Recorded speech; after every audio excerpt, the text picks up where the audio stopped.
All right, so we are recording our first ever Tayo podcast. So, hey everyone, it's Maki and Nico, my brother.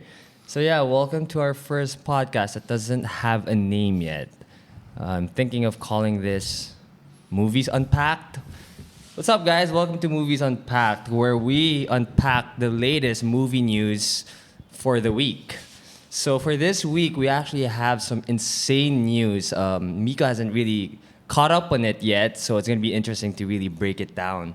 But yeah, this week, last night actually, there was like a editorial piece by Variety where they really wrote this extensive write up about the current state of Marvel. And there's a lot to unpack there. I suggest everyone to read it when you have the chance or if you have the chance, and then come back here as we talk about certain parts of the editorial piece. But yeah, just to jump straight into it, I wanted to start with one of the main parts of the editorial piece, which was involving Kang in Marvel. So, in the editorial piece, they really go on to talk about how the Marvel executives, they had like a little retreat. You know, they have this annual retreat, and usually the retreat would be like, all happy and cocky because Marvel's at the prime of their game, right? But apparently this retreat that they had was a little more dreary, more serious because of the current state of Marvel. And they went on to discuss like plans involving a lot of things, right? What to do with Kang, what to do with the Marvels and all their other upcoming movies. And in regards to Kang, there was this mention how they had plans to actually skip Kang and go on straight to Doctor Doom, right? And this is one of their backup plans for many reasons, right? Like, Jonathan Majors is having this big case upcoming soon with this domestic abuse. We don't know if he's innocent yet or guilty. So you have that. And then you have the reception of Ant-Man Quantumania, where Jonathan Majors' Kang was the villain, and the movie didn't do well financially, so now you have Marvel kind of scrambling what to do with Kang.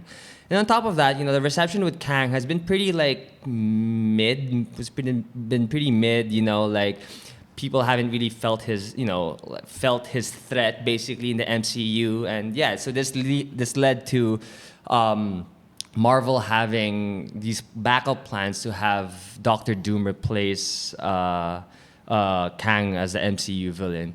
So yeah, Mix, ikaw, like with all of that, with Kang, with the talks of Doctor Doom replacing Kang, what are your thoughts on it? For me, I think it would be like a mistake to jump straight into Doctor Doom because it feels very reactionary. There's no setup for the character. There's never been a setup for the character. And honestly, I don't understand why all of a sudden, like, we're not allowed to recast. Like, Yeah. like what's happening here? Like, no actor owns a role, right? I mean, we recasted Rhodey, and no one seemed to care. Dumbledore was another famous recast. So Hulk was another recast. So I don't understand why we just can't. I mean, Jonathan Majors is an excellent actor. Like, it's a shame what's happening because I was actually starting to become a fan. But yeah, for me, I think Marvel's best move would be to recast. Ant-Man's failure, I wouldn't, really put it all on the character of Kang because honestly, when I watched that movie, it was a shit movie. Yeah, it was pretty crappy. Yeah. I think that it was just all CGI, and like you kind of miss the sort of like smaller sized movies of the Ant-Man, pun intended. But yeah, but honestly, like Phase 4 has been really a question mark for me, and you don't really feel the build up to Kang the way we sort of felt with Thanos. Thanos. So that's sort of my disconnect. But yeah, if I were at the seat of the table with Marvel and they asked me what I would do, I would first entertain a recast. I think Yeah. that's the safest bet. Yeah, I mean, the recast definitely seems like a good option. And like, especially how this, the character of Kang is about, this multiverse, and he's Yeah, always a threat yeah. in whatever timeline or universe. So like, there's a story, it makes sense story-wise, or like why he's recasted. Yeah. But what I find the problem here is that we're already in the middle of Loki season 2 ongoing, and then they're really trying to position him as a threat. So like the fact that you're gonna have to recast, it's just a little bit jarring. It'll be a bit jarring because it's during the middle of the story that's being told. But the thing is, the advantage of telling a multiverse story is that we have the variants, right? Yeah. And apparently, I read something somewhere that even the Kang that we saw in Ant-Man is not going to be the main Kang villain. Yeah. Right? So there's still an opportunity for Marvel to sort of make him feel more of a threat. And like if we're going by Loki, I mean Sylvia is a Loki, right? Yeah. And it's a Yeah. different, Yeah. a completely different character. So I think if you recasted Kang and called him a variant, Yeah. it would work with the Yeah. story. I agree. So, yeah. But even if they were to recast Kang, I think also the main problem with me is that I have not really felt the threat as Kang properly. Like he's cool, Jonathan Majors is a cool actor. He really performs well and all that. But in terms of like Kang as a villain, the overarching villain for this phase of the MCU, I never really felt it. No. So even if they were to recast Kang, there's still that issue for me, which is he was never really established as a proper threat. In Ant-Man, he was defeated by a bunch of ants, right? Yeah. So That's what they're saying, and that's Yeah. why they should have never included Kang in Ant-Man, because then it's like, okay, how is he an Avenger level Threat. threat when Ant-Man alone defeated him? But Yeah. him not being a threat is not a Kang issue. It's a Marvel issue. It's a writing It's issue. their storytelling. Yeah, it's true. Post Endgame has really been strange. yeah. Yeah.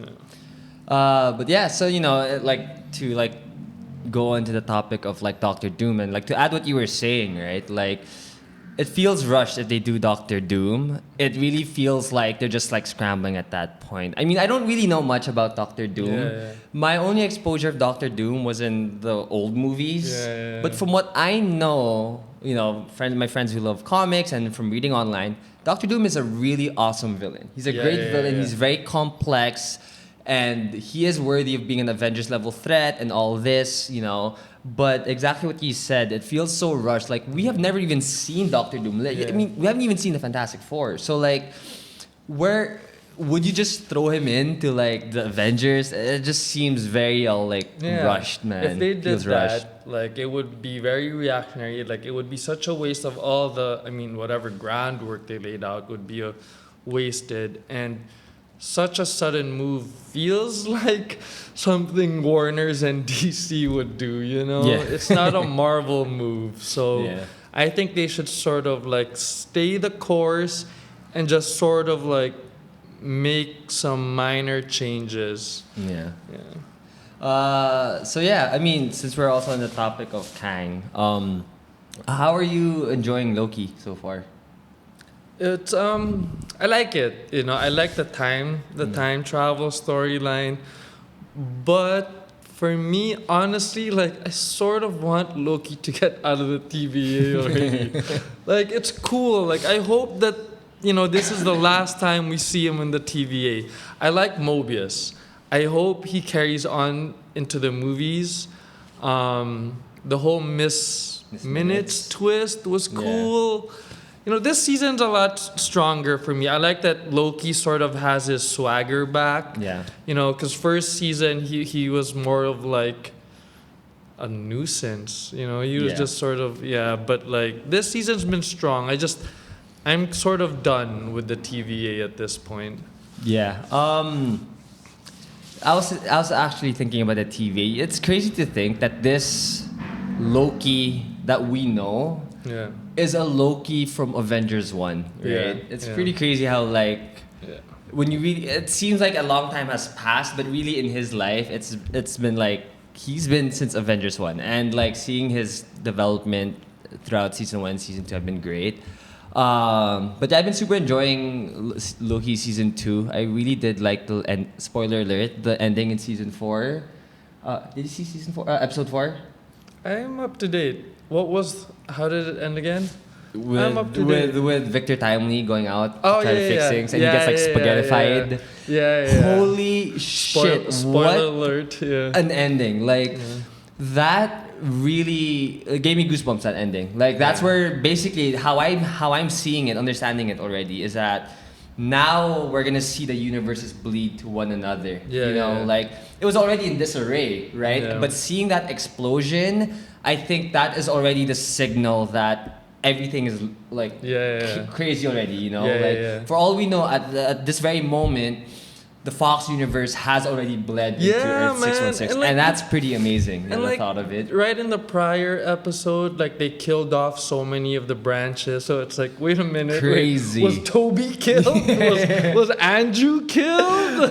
I was telling Weta when Docs was killing all those branches, Yeah. right? I was telling Weta, like, are you aware what's happening? Like this person is like killing off like entire universes, like, man. She outdid Thanos, man. She really did outdo Thanos. yeah, She yeah. killed like trillions, man. Yeah. An insane amount, and it just like flew over people's head. I'm like, dude, I think this is pretty great what she did, man. Wild. I really hope Toby survived, man. Speaking of Toby, actually, we're gonna segue a bit from the Variety article. There was a write-up, a rumor actually from Ken Used. He's a pretty credible scooper. He has some hits, has some misses though. Where apparently the two leads for Avengers Secret Wars are gonna be Tobey Maguire's Spider-Man and Hugh Jackman's Wolverine. I'm really man. torn with that one, you know? Yeah. In one aspect of it, that's great because, you know, I think everyone wanted to see them interact with one another in the early 2000s when they were doing their own movies. Yeah. So it's cool that we're going to get that. But in the other hand of it is that it's coming out of nowhere. Yeah, Maybe yeah, if there was yeah. like some build up, even just one movie to build that up, it would Yeah. make sense.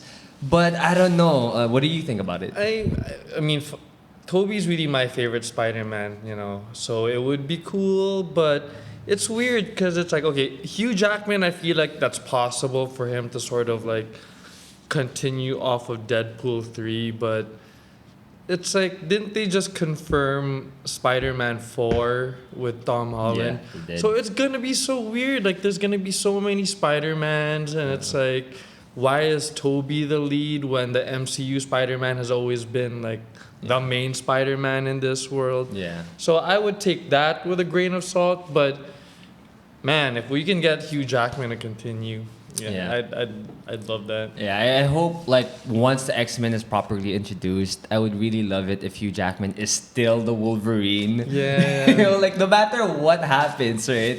It's always just Hugh Jackman. I find that pretty amazing. And he'd retain like, you know, that crown of playing the same character for so long. But imagine having to stay in that kind of shape for so In long. his like 60s. Yeah, it's torture for him. Yeah. So yeah, anyways, going back to like the Variety editorial, there is a part here that talks about, and I'll read it here. With Iger publicly acknowledging the downside of a Marvel TV glut that diluted focus and attention, the keepers of the comic book empire are considering some drastic moves. Sources say there have been talks to bring back the original gang for an Avengers movie.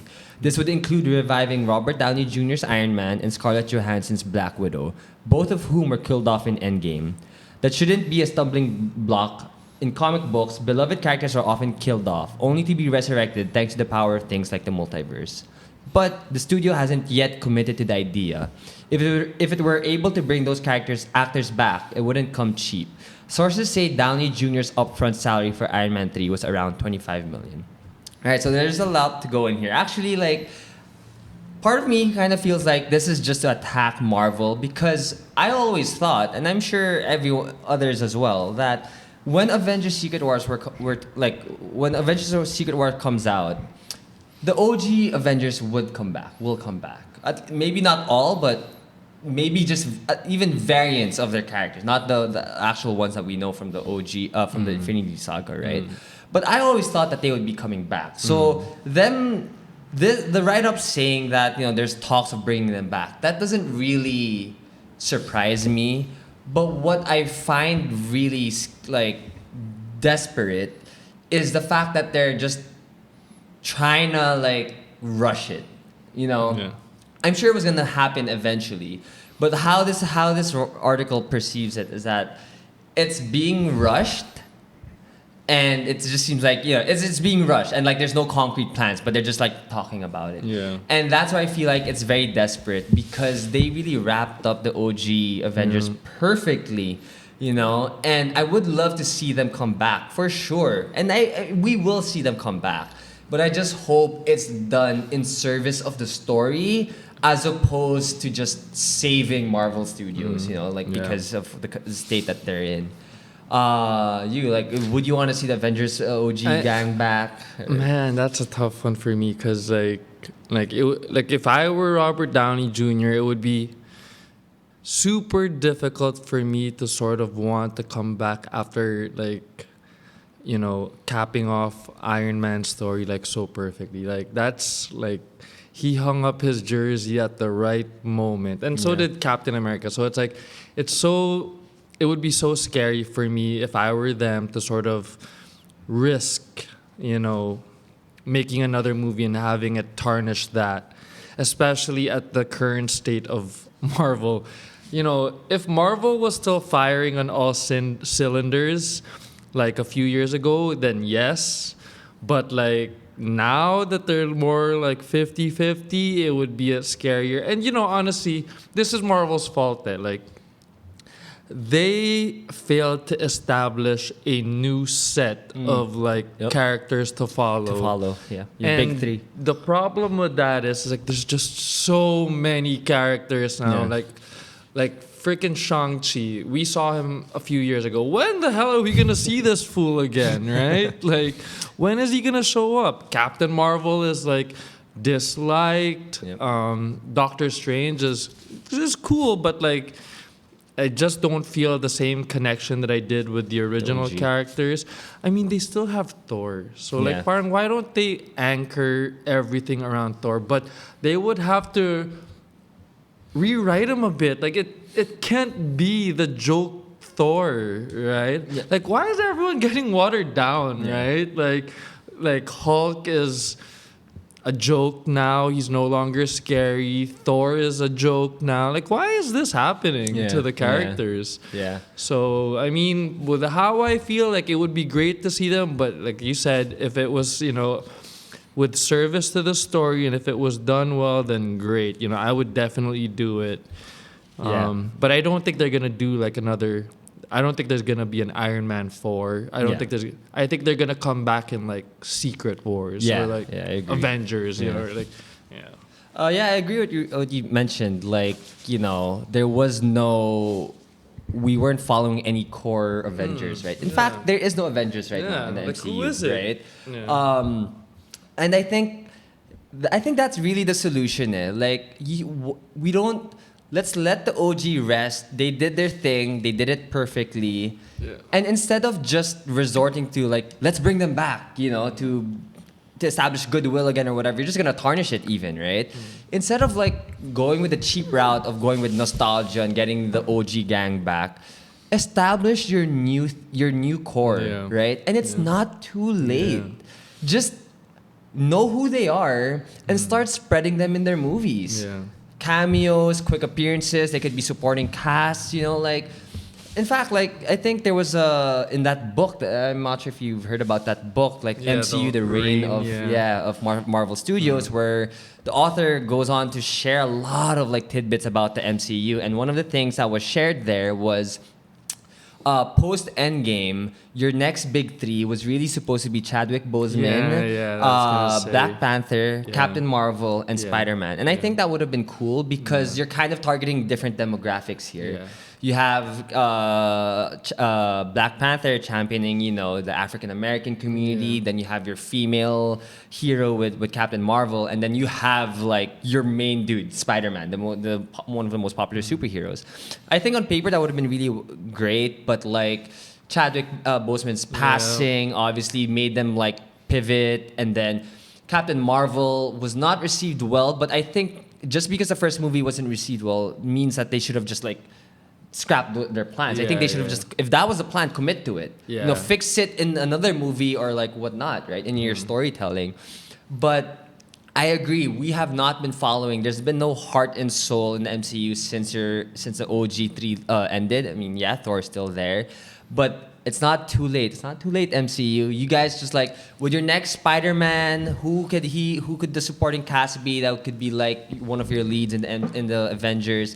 Spread them out, and then you gotta let these character developments flourish. Because what I'm worried about with Avengers is when Avengers Secret War comes out, what's the dynamics of everyone? No one has interacted with anyone. Yeah. So like that's the part where I'm concerned with. I mean, it's also not completely like Marvel's fault. It was because, right, like I read that when Bob Iger stepped down and Bob Chapek stepped in, there was a mandate of like for Kevin Feige to release so much Marvel content. And so of course he had to like do a bunch of superheroes, and now like there's just way too many, so it's become more difficult. But again, like with those three, like Spider-Man, I feel like as cool as it would be, it's a bit more difficult because Marvel doesn't completely own him. So like imagine making him like your front man, and then Sony all of a sudden goes, now we want to take him back. Yep, So that's gonna be a problem. And with Black Panther, Wakanda Forever, not to be sexist or anything, but I feel like it was a mistake to make Shuri the next Black Panther when the clear and obvious choice should have been Michael B. Jordan, right? Like, I agree. What was his character's name again? Killmonger. Yeah, Killmonger. Like, he was a brother. Yeah. Michael B. Jordan has the star power. Yeah. So I feel like that was really a missed opportunity. But yeah, I mean, if you were going to pick a core three right now in the current state of MCU, like, who would it be, really, right? Like, I did you like Shang-Chi? I did. I did. It was entertaining. That was okay. It was really entertaining. Yeah, that was. It was one of the decent. stronger ones in that Phase 4. It was one of the stronger ones. When Shang-Chi first came out, that was rave reviews. That was, I think it made good money. So you kind of still felt like, oh, Marvel still has its swag. Yeah.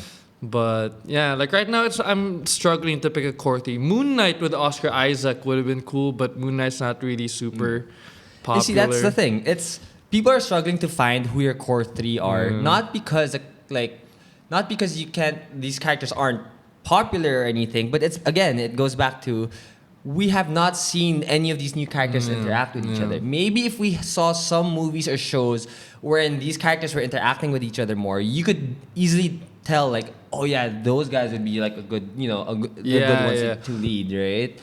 But we have Captain America much. Still, actually. We have Captain America 4. So, I mean, with Falcon as the new Captain America, that could work, I think. Yeah. Yeah. There's a lot riding on Captain America 4, actually. I feel like there's a lot riding on Captain America 4 and Deadpool. I think if they're to hit those two movies, to hit it out of the park, then I think things could go well for MCU, but they really need... It's going to be interesting how they handle the R rating with Deadpool and how that's going to merge with the MCU. Yeah. I wonder if he's going to get, like, censored. If he's going to get bleeped out. From Sean Levy, the director of Deadpool 3... 4. Wait. 3, right? Yeah. He said that Disney has been very, very chill with the Yeah, R rating and then all the jokes and meta jokes. What I really want for Deadpool to do is really acknowledge how MCU's been kind of slipping.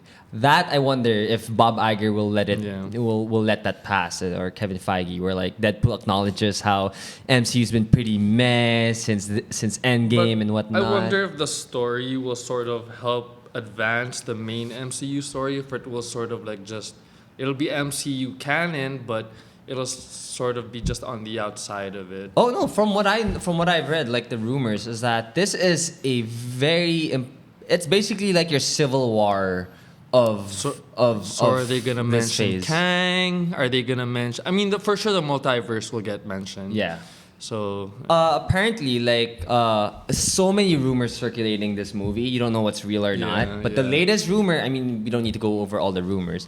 But the latest rumor to go around is that the Deadpool 3 movie is gonna circulate on the TVA, because like the multiverse war is already like happening, right? Yeah.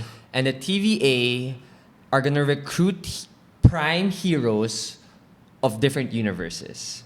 So they're recruiting soldiers. Yeah. So the prime Wolverine, the prime hero in the Fox universe is Wolverine.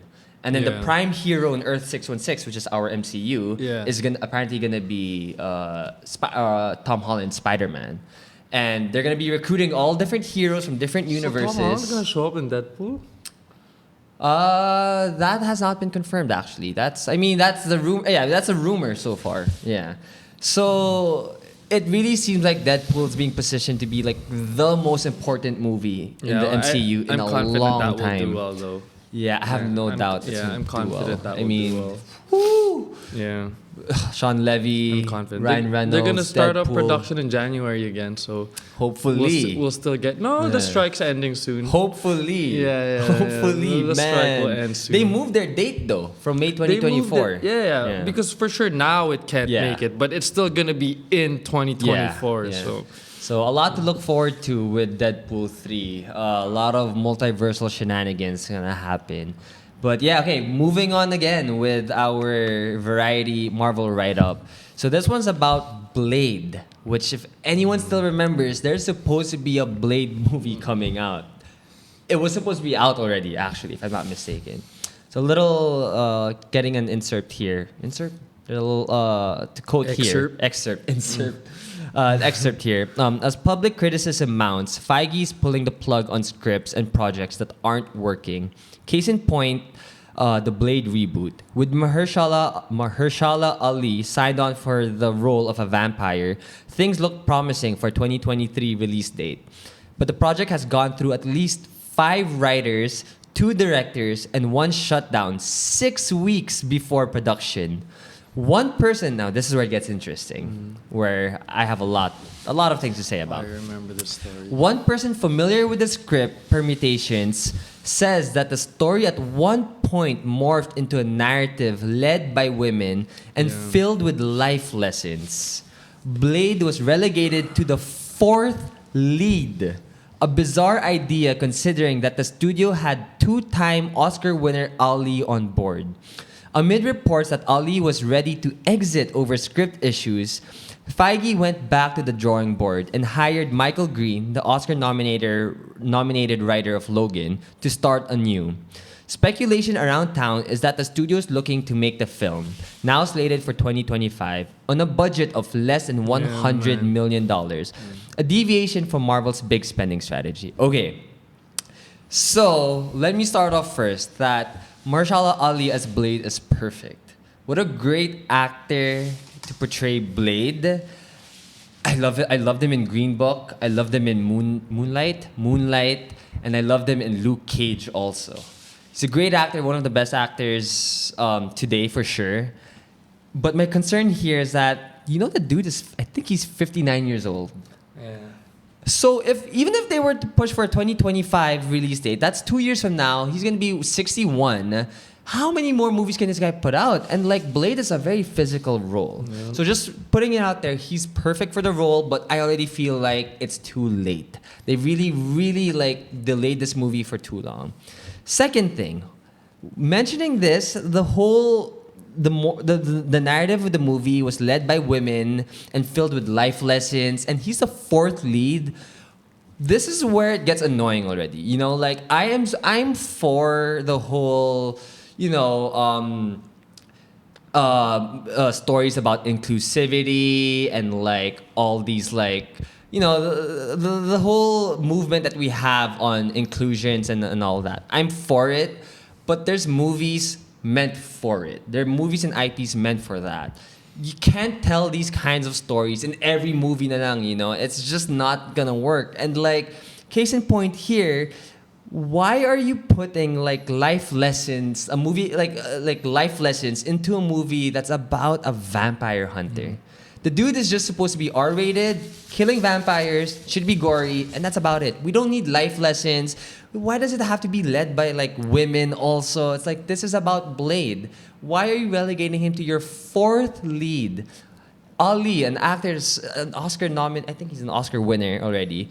Yeah. You're relegating him to your fourth lead? What the hell's going on with Marvel? You know, like, what is this? Like, no wonder it's taken so long to like shoot this movie for it to come out, right? Like, at the state it's in, does not look exciting to me. But the one thing that is actually exciting me is that with this movie is that they're now trying to target a budget of less than 100 million. For me, this is one of the problems with superhero movies is that they're getting so expensive to make. You're looking at like movies upwards of $250 million to make, you know, so that means that like the movie would have to make 500, 600 million just to break even. I think it's time where movies kind of pull back their budget. Under 100's cool. Blue Beetle was $105 million to make. And that movie visually looked great. It looked better than a lot of the movies visually that Marvel has been putting out. So it is possible to put out a movie that's under 100 million and still looks good. I think if you do that, these studios have more room to make their money back and then put out better movies, better content, right? That looks better and this is a better story. So I'm cool with this 100 million for like, how I could see Blades, maybe you could have it like a small film. It doesn't need to be CGI fest. It could take place in like one area. It takes place at night, of course, you know, and then have this really like, not cheap, but like, you know, like an indie kind of style movie. Like Werewolf by Night for me was done really well. Something along that lines I think could be cool with Blade. So I'm very excited in that aspect. But yeah, Mixika, what are your thoughts on the whole, you know, life lessons, relegating into the fourth lead? What are your thoughts on I that? have a hot take on this one.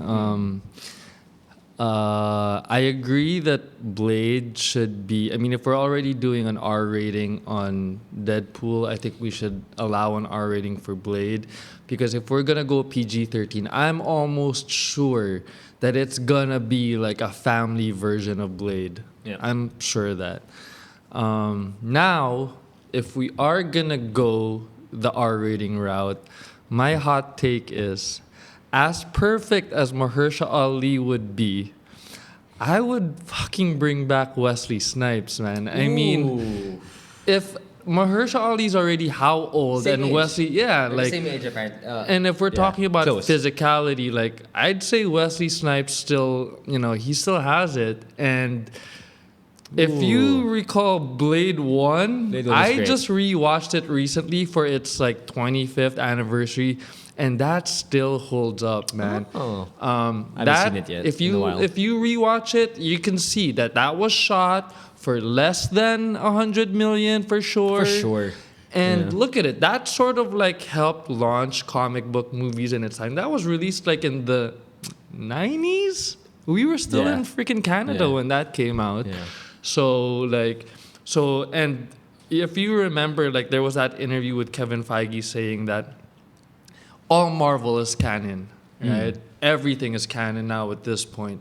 So if we're gonna just sort of bring Blade back to its R rating roots, why not just relaunch it from what the Blade universe was originally, right? And just sort of merge that into the MCU? Because I would have, if you're gonna give me a family-oriented Blade versus Wesley Snipes' Blade 1, I will always take Wesley Snipes' Blade 1. No fail. So Oh. that's my hot take. I mean, Mahershala Ali a few years ago, fine. It was really perfect, but it's been delayed to like freaking oblivion already. So he's already old. So for me, if it's still gonna be Mahershala Ali, I would entertain Wesley Snipes. That guy's freaking free for sure, man.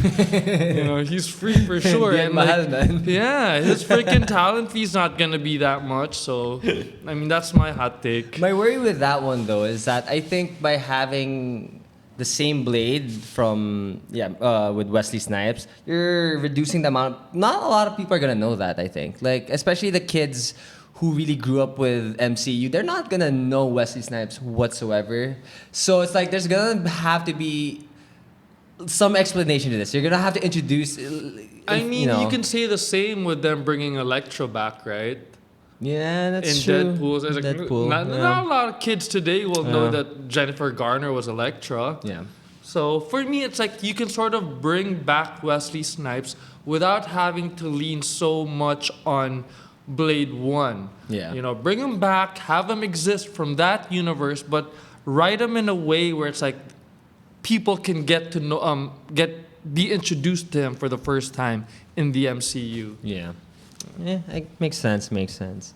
So yeah, like in regards to like the Marvel Variety article, there's still a lot more. We'll skip all of them, but I think to wrap up the Marvel Variety piece, I'll share my thoughts. Is that it's very sad to see where Marvel is at, and so many factors to it. Right? It's like post Endgame. We've discussed it. They didn't establish who their next leads were gonna be, their big three. So we weren't following anyone. There was no heart and soul to the MCU. We were introduced to a lot of heroes and stories that went nowhere. Yeah. We met Shang-Chi. We were introduced to I think in the end of Shang-Chi even there was like the whole 10 rings thing. What about the What happened Eternals? to that? Where's the Eternals? What happened with that hand in Eternals? Is no one gonna acknowledge that there's a big freaking hand in the middle of the ocean? Yeah. So there's that. You have your Werewolf by Night. What's there's happening She-Hulk, with that? There's Moon Knight. All of that. A lot of great characters also. A lot of these characters are played by really great actors, and it's being put to waste. I'd really love Moon Knight to be sort of used more. Yeah. It would be cool to see him in Blade. But so that's one issue. We're introduced to so many storylines and characters that's going nowhere.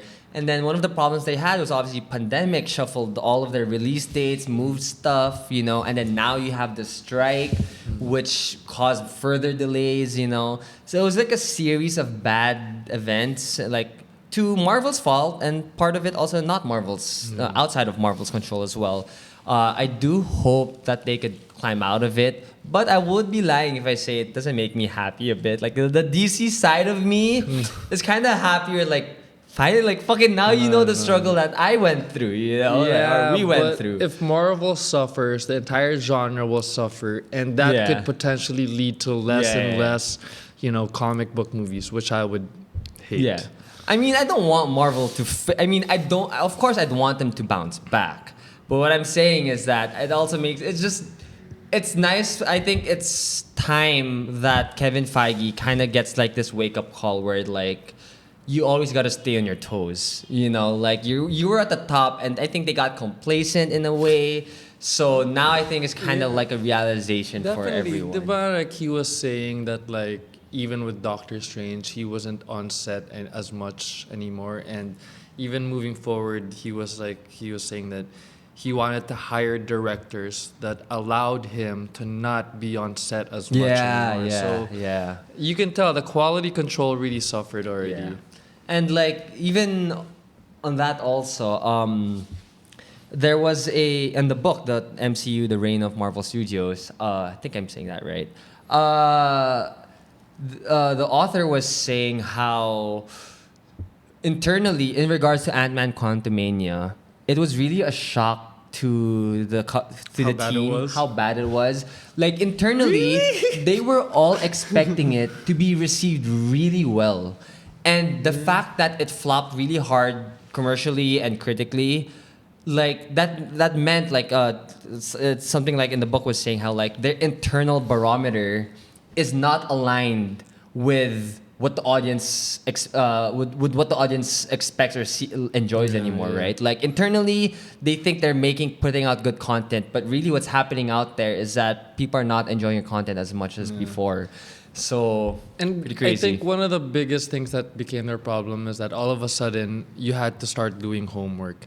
I think making the TV shows so important to the main story was a mistake.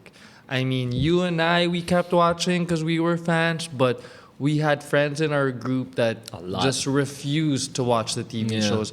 So them missing the TV shows, of course, would affect their excitement to watch the movies. Because like the Marvels, for example, like two of the characters originated from the TV shows. So to a lot of people, those two characters are just giving, oh, who's this? Who's that? Right?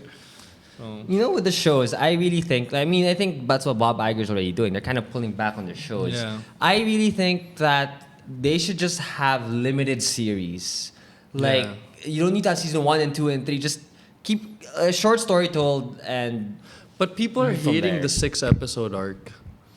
Yeah, I think People are from what I hating read that. about this was because they approach these 6-episode Like shows movies. like movies. Yeah. Apparently, there's like a different mindset. Really, Yeah. you're supposed to like approach it like a TV show because it is a TV show. It's being told on TV, Yeah. right? So should at least be like 12 or 13 episodes. You know, speaking of the shows, someone who I could see as a core is Daredevil. yeah. Like, but damn, I'm currently rewatching the Netflix Daredevil. I want the Netflix Daredevil. Yeah. I don't, like the one in She-Hulk was cool, but they're bringing back the showrunner of the Punisher to be the showrunner of the new Daredevil. So maybe maybe we'll sort of. I think with Daredevil, even I think it's gonna be like 18 episodes. Yeah, see, You know? they're fixing they're changing the it up. issues. Yeah, like it's So fingers crossed with that one because Daredevil is a Yeah. phenomenal show, There, man. I could see myself following Daredevil even into the movies. Yeah, that's a Yeah. great Yeah. damn show. Each season was freaking amazing, man. So yeah, that wraps up our. Ikaw, do you have anything you want to share in like the state of Marvel, where they're at, where your No, head's I at mean, with it? like I said, I'm hopeful that they're able to sort of bounce back from this. I mean, I was already starting to sort of idolize Kevin Feige because even before Endgame, as a DC fan, I was like, I really hope he releases one rotten movie, but he didn't. Yeah, and it was so impressive. Yeah. But now it's like, damn, the fall from grace is too much. Naman, I didn't want this. Yeah. So I hope they bounce back. So Yeah. We'll see. Only time will tell. So yeah, moving on to some more comic book news. We have some updates with DC. With DC news, it's very slow right now because they're just trying to get the ball rolling. But did you hear so we have two news actually with DC. We have Constantine 2 and we have one revolving around the DCU on their shows. So with Constantine 2, we have here that Constantine 2 is still happening with Keanu Reeves. It's just that it's being held with the writer's strike and whatnot. Where I want to jump from here is, do you want this? hell yeah, man. Because for me, I'm very conflicted. In one side, I want an accurate Constantine, played by a British guy. He's blonde, and he's part of the DCU. Part of Justice League Dark and all of that. I want that. But another side of me is especially in a post John Wick Keanu Reeves, to get a Constantine movie that could be maybe done in a John Wick way, where he's killing demons left and right, sounds amazing. And it's Keanu Reeves. And I would love to see that. Of course, we could just have it as part of the whole disconnected from the DCU. It's an Elseworld story. That's cool and all. I have no problems if they do that. But as much as if I had my choice, if I Yeah, I guess it would be cool to see a Constantine 2 with Keanu Reeves. It's hard to say no to it. bro. You know? Because we got the comic book accurate Constantine with Matt the Ryan. TV show Yeah. with Matt Ryan. It was cool, but I would still choose Keanu over that. Like, give me Keanu. Dude, Directed by Chad Stahelski. Constantine 1 is still, like, top tier for me. I have rewatched that movie so many times, and it still holds up. Like, CGI still holds up, storytelling holds up, and, you know, Keanu, with his limited acting, services the role. So, for me, if you ask me, yes, hell yes, I want it. And you know, with them doing Swamp Thing and that being part of the DCU, you can have Constantine right there. Yeah. Because Swamp Thing and Constantine are from that same corner of DC. Yeah. So, and like, they can use the star power of Keanu Reeves. Yeah. So, They really yeah. could. To see Keanu Reeves part of the DCU of all the Justice League shenanigans would be so Yeah. dope. It would be Like, so dope for they sure. better man. get him before Marvel gets him, man. Yeah, for sure. Yeah. Yeah. So yeah, I mean, exciting news with Constantine. Anything with Keanu Reeves, I'm in for it for sure. I think the icing on the cake here is like have it directed by Chad Stahelski, man. Make it happen. No, it's still gonna be Make it directed happen. by that same director. Oh, right? it is. Oh, yeah, like that was they in the- have yeah. him and Keanu have control over it. Yeah. And I That's think what it this says time here. they want to make it an R-rated Yeah. version. Well, okay. I'll take it still. Moving on, our last two stories. Very small updates in regards to the DCU. So first up, we have the show Lanterns, which is a DCU show about the Green Lanterns. Nothing confirmed, so these are all just rumors so far. Is that the showrunner is going to be Chris Mundy, who was the showrunner of Ozark. Which reminds me, I still have to finish that show. I think I was in season 3 Didn't already. we finish that together? No. No. Oh, yeah. But yeah, he is the rumored showrunner for the Lantern show, and also he's also supposed to be the showrunner, and then more updates with the Lanterns to appear in the show, which is Hal Jordan and Jon Stewart. So it said here that Hal Jordan is going to be a bit older than Jon Stewart, with Jon Stewart most likely being in his early 20s. So where I wanted to jump with this is, what do you want from a Lanterns show? From what I've read Or- about the show, it sounds cool. Like, they're trying to sort of make it like a true detective kind Yeah. of show. Yeah. Where they investigate, you know, crime and whatnot with Yeah. different sectors of space. Yeah. So that for me is already very cool. And if they're getting the showrunner of Ozark, then I hope they lean towards the sort of like, okay, I get it. Green Lantern's like a very like bright character and stuff, but like if we're gonna sort of like tell it in a way that True Detective was, I hope it sort of like has a serious tone to it, and I hope they really, you know, the investigating part really plays out, you know, because like the space police aspect of the characters has always been cool to me, and I think having both Hal Jordan and Jon Stewart present, you know, was such a smart move. Because honestly, whenever I think of Green Lantern, I'm always torn between the two. I don't know who I like more. Jon Stewart is cool because Jon Stewart He was was in the our Justice League cartoon. show. Yeah. But when I was younger and I was already watching Super Friends, it was Hal Jordan. Yeah. So Yeah. I've always been torn. So having both of them is cool. Yeah. And I think they confirmed that Nathan Fillion's Guy Gardner Yeah. will sort of Most likely appear. he'll be in it. You know. Yeah, it's very promising. I mean, Green Lantern really needs to, you know, be done well. Yeah. The character deserves it. So fingers crossed. Yeah.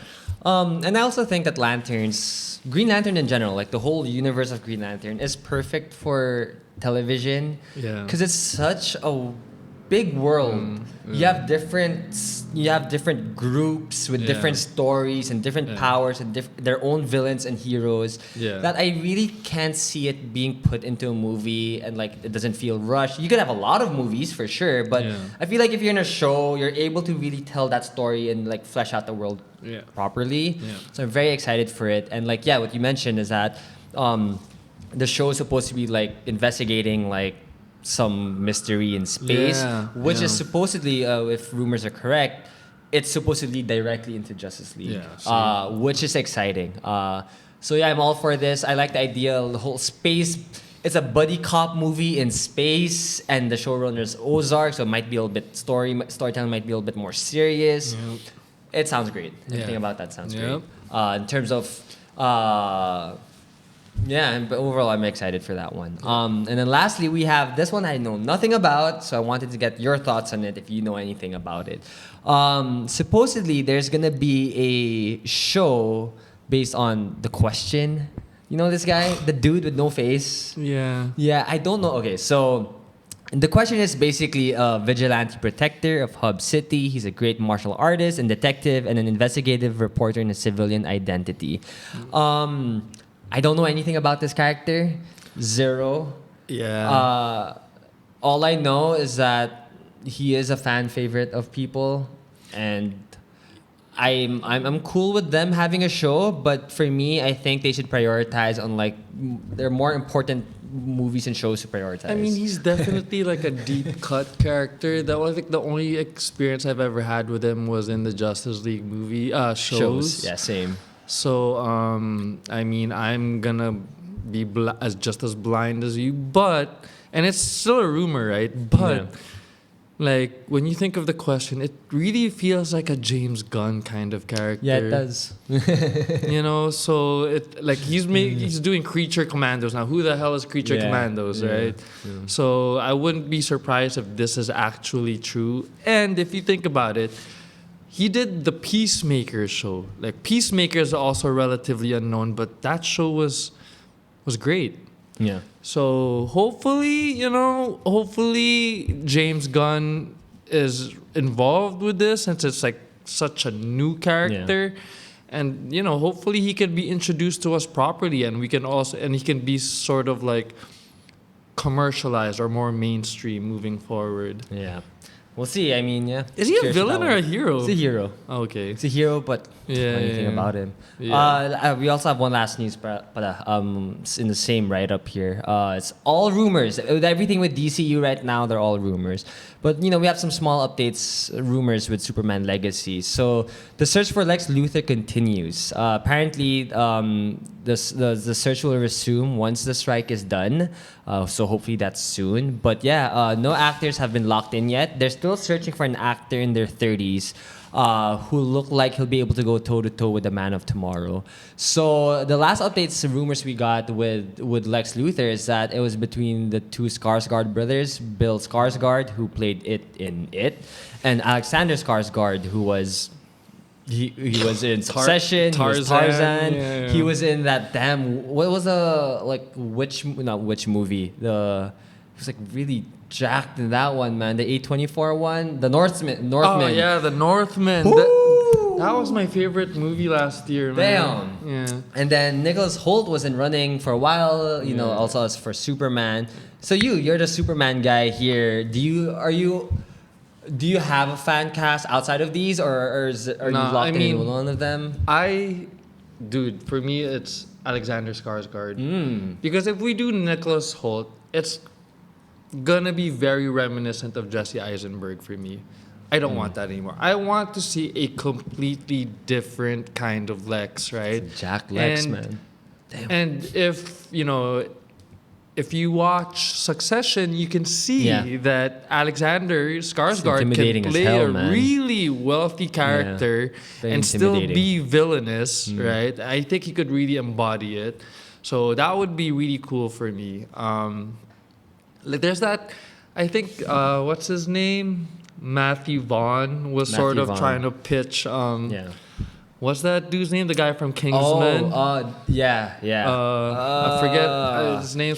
People want him as Wolverine also. So he's sort of throwing his name into the mix. But honestly, for me, it's Alexander Skarsgård. But having said that, Taron Egerton. yeah, Taron Egerton. I don't want Lex to be the villain for this one. With those rumors of Jason Momoa being Lobo. I think that they should have Lex there present, Like scheming. but have Lobo be the main Yeah. antagonist for this Yeah. one. It'd be cool if Lex was like kind of just like scheming in the Yeah, background, and he won't yeah. be a villain to like the third movie or anything. Yeah, Definitely for that. But like for me, like if I had to choose, also like between the rumors that we have, it's Alexander Skarsgård as well. Really, like if you just watch Succession, you'll know instantly that he could do a Lex properly, and he's jacked as hell, man. Holy shit. But actually had the fan cast just a few days ago. I was reading in the forums, and I never thought of this one. Michael Fassbender for me would be so good. He's already getting old enough where like, okay, he could kind of play like an older fine. character. But Michael like, Fassbender could won't be the cool. age gap be too big, right? Between the new Superman, David Cornsweet. yeah, David Cornsweet, and He'll be about like 10 years. There'll be a 10 years gap. my only fear is, will Alexander Skarsgård tower over? Oh, David dude, Cornsweet? David Cornsweet is tall, man. He's like 6'2", 6'4", Yeah, right? yeah. But how tall is Alexander? Like, Alexander. That fool looks freaking tall, man. Yeah, he does. Yeah. Skarsgård height. Let's see his height. He is. Wow, it's in meters. I don't know what meter. 6'4". Damn, that guy's so tall. they're man. about to say, see, About the same so height. it'll work, Yeah. right? Yeah. Yeah. So exciting as well. Apparently, James Gunn has a lot of casting announcements to make once the strike is over. I'm very excited to see who Lex is, who your Jimmy is, who your Perry is, your Ma and Pa Kent. Because the cast so far is so good. I'm sure man. a lot. James Gunn confirmed that a lot more castings will be announced after the strike. They just can't do it now. But I'm pretty sure those key roles are pretty much either casted or close to being casted already. Yeah, people are wanting for Pa Kent. There's like a lot on Reddit are wanting. Oh man, Kurt Russell, bro. Hell yeah, man. Kurt Russell or Sam Neill Yeah, from yeah. Jurassic Park is one that people No want. man, give me Kurt Russell's Russell, cool. bro. Yeah. Like, look It's a at good the one. way he looks in that new Monarch show yeah. with Apple. Dude, he looks like he can be no, they're casting him for Jor-El, That's not that's a Pa Kent. fantastic one. Yeah, Jor-El. Yeah, that's exciting. So hopefully the strike ends right away. So the whole Superman legacy can start getting to production already. Get the Yeah. ball rolling on that one. It's gonna be hard to top Kevin Costner's Pa Kent for me though. They're gonna Yeah. have to find a really good Yep. one for that. Kevin Costner was a great casting for Pa Kent, but I hate the He characterization. wasn't written well. Poor characterization. Yeah, he wasn't written very, well. very poor. That's really Kevin Costner's wheelhouse, the freaking like farmer western dude, like the typecasted mission. yeah. So that wraps up everything for our first podcast on whatever this show is called. We're calling it tentatively, I don't know, Supers Unpacked, Movies Unpacked. That's what I was calling it. So this is our first recording of Movies Unpacked. I don't even know if the recording is done properly in the editing. It's my first time doing this. But I had fun, man. This Yeah. was fun. We'll do this again next time. Hopefully you could do it next week. See what the news is for all things movies. If you guys enjoyed what we all talked about and whatnot, we'd appreciate a follow, a like, a share, all that. Smash that like button. Yep. If you wanna join us in our conversations, comment them down below. Or if you have any questions you wanna ask us in future episodes that we'll be making, feel free to DM me on Instagram or my brother Miko. I'm at Makitung, MACKYTUNG. Miko's I'm at is Miko.tung. okay. So we'll catch you again next time. Peace.